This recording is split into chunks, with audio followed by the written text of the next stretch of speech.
اللهم اجعل القرآن العظيم ربيع قلوبنا ونور صدورنا وجلاء أحزاننا. السلام عليكم ورحمة الله وبركاته. الحمد لله رب العالمين، والصلاة والسلام على أشرف المرسلين نبينا Muhammad wa ala alihi wa ashabihi ajma'in. Mes frères et sœurs, ceci est ma première vidéo. Je tenais à m'excuser par avance car elle est un peu plus longue que prévu. Inch'Allah ta'ala, les prochaines vidéos seront plus courtes. En tout cas, ceci étant dit, je vous souhaite un très bon visionnage. Barakallahu fikum. Alors on va tout d'abord parler du Coran, on va citer quelques mérites de la lecture du Coran et ses différents niveaux de rapidité. Donc concernant les mérites du Coran, donc c'est toujours bon à savoir, ça permet de renouveler son intention et de se motiver. Donc il faut savoir que la lecture du Coran, c'est comme une transaction que l'on effectue avec notre Seigneur dont les profits ne périssent jamais. À travers la lecture du Coran, il y a la multiplication des hasanats, et il y a aussi l'élévation dans les degrés du paradis pour chaque verset qui sera récité dans l'au-delà. Et le Coran constitue une intercession le jour dernier. Donc ça, ce sont des choses qui sont importantes à savoir. Ensuite, concernant les différents niveaux de rapidité dans la lecture, il faut savoir qu'il y a 3 niveaux de rapidité. La récitation précise, qu'on appellera at-tahqiq, la récitation intermédiaire, qu'on appellera at-tadwir, et la récitation rapide qu'on appellera al-hadr.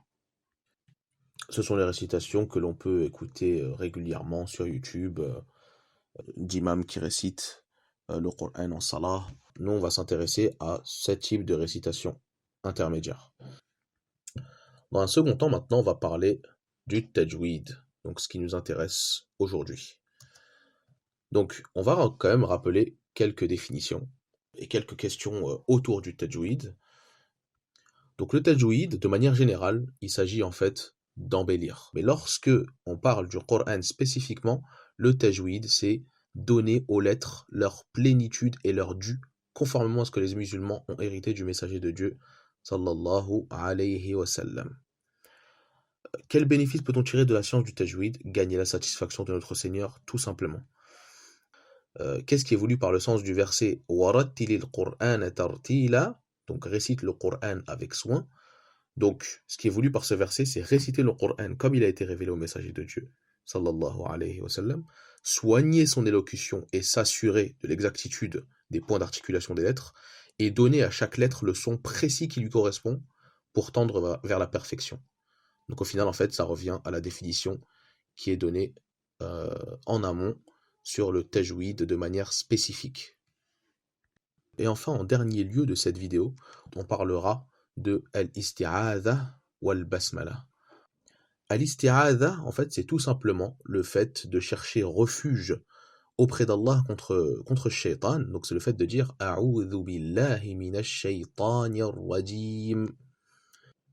Et en fait, il faut savoir que lorsque l'on a al-isti'adha, puis al-basmala, puis un verset du Coran, donc ici j'ai choisi al-isti'adha, puis al-basmala, puis le premier verset de Surat al-Fatiha. En fait, il faut savoir qu'il y a 4 possibilités d'enchaîner al-isti'adha, al-basmala et le début de la surah. Donc, la première des possibilités, donc c'est d'enchaîner le tout. Donc il s'agira de dire A'udhu billahi minash shaytanir rajim, bismillahir rahmanir rahim, alhamdulillahi rabbil alamin.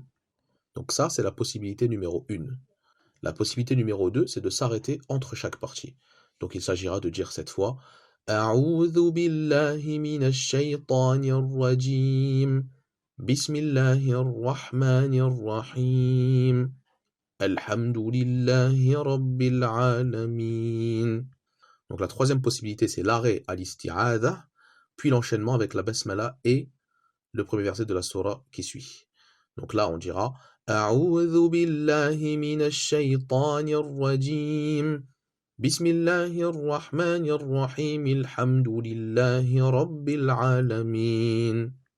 Et enfin, dernière possibilité, donc il s'agira d'enchaîner al-isti'adha avec al-basmala, et ensuite de s'arrêter, puis de continuer avec le premier verset de Suratul Fatiha. Donc là, on dira A'udhu billahi minash shaytanir rajim, bismillahir rahmanir rahim. Alhamdulillahi rabbil alamin.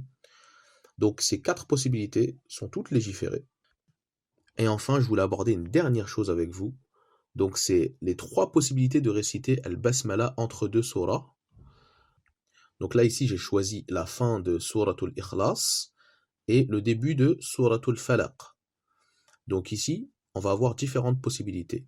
3 qui sont légiférées et une qui est absolument interdite. Donc la première possibilité, c'est l'arrêt entre chaque partie. Donc là, typiquement, on va dire وَلَمْ يَكُنْ لَهُ كُفُوًا أَحَدٌ بسم الله الرحمن الرحيم قل أعوذ برب الفلق. La deuxième possibilité légiférée, donc, c'est d'enchaîner la fin du verset de Suratul Ikhlas avec Al-Basmala et de poursuivre directement sans s'arrêter avec le premier verset de la sourate suivante. Donc ça donnera وَلَمْ يَكُنْ لَهُ كُفُوًا أَحَدٌ بسم الله الرحمن الرحيم قل أعوذ برب الفلق. La troisième possibilité, toujours légiférée, donc c'est de s'arrêter, donc c'est celle qu'on retrouve le plus conventionnellement, c'est celle qu'on écoute le plus souvent lors des tarawih, par exemple pendant le Ramadan. Donc c'est, on s'arrête à la fin de la sourate, et on enchaîne avec Al-Basmala et le premier verset de la sourate suivante. Donc là ça donnera وَلَمْ يَكُنْ لَهُ كُفُوًا أَحَدٌ بسم الله الرحمن الرحيم قل أعوذ برب الفلق. Et enfin, la quatrième possibilité, il n'est pas permis de faire l'enchaînement puis l'arrêt. C'est-à-dire d'enchaîner le dernier verset de Suratul Ikhlas avec Al-Basmala, puis de s'arrêter juste après Al-Basmala. Donc ça, c'est pas permis de faire cela.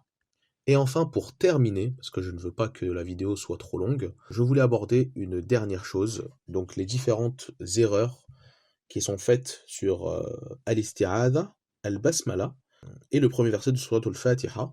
Ça me permettra d'introduire d'abord ça pour pouvoir enchaîner avec une vidéo sur Suratul Fatiha précisément. Donc il faut savoir que Al-Isti'adha, c'est très important. Il faut vraiment lire précisément et correctement Al-Isti'adha. Donc attention au premier verbe. On dit a'oudhu avec le dhal et pas le zay. Il ne faut surtout pas dire a'ouzou. Ça c'est une faute. Ensuite, il faut faire très attention à bien prononcer le shin de ash-shaytan. Surtout qu'il y a une shadda sur le shin. Il y a alif lam, donc c'est une lettre solaire. Et du coup, il ne faut surtout pas dire mina-shaytan, sans la shadda, sans le alif lam en fait, tout simplement. Donc il faut bien dire mina-shaytan, mina-shaytan, mina-shaytan. Aussi une erreur assez récurrente, c'est le fait de dire minash shaytana ar-rajim. Et ça c'est faux. C'est minash shaytani ar-rajim, minash shaytani ar-rajim. Toujours dans l'isti'adha, dernière petite chose, attention au ra. Ra, en fait, il ne faut pas, lorsque on a alif lam, donc ra, lettre solaire, on va doubler le ra, il ne faut surtout pas le rouler à l'espagnol. Donc il ne faut surtout pas dire minash shaytanir rajim, minash shaytanir rajim. Donc ça c'est trop roulé, c'est pas correct. Il faut plutôt dire minash shaytanir rajim, minash shaytanir rajim. On double la lettre sans la rouler.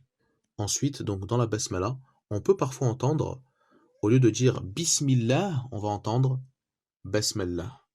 Donc attention, c'est bien Bismillah, Bismillah, Bismillahi. Donc là aussi, important. Faire attention ensuite, pareil, à la shadda sur le ra de Ar-Rahman. Bismillahir-Rahman. Et pareil, c'est pas Bismillahir-Rahman-Ar-Rahim. Donc ça aussi, c'est une erreur qu'on peut entendre assez souvent. Le fait de dire Bismillahir-Rahman-Ar-Rahim. C'est pas Ar-Rahmana, c'est Ar-Rahmani. Donc, Bismillahir-Rahmanir-Rahim. Et pareil, on fait attention à la shadda sur le ra de Ar-Rahim, Ar-Rahim.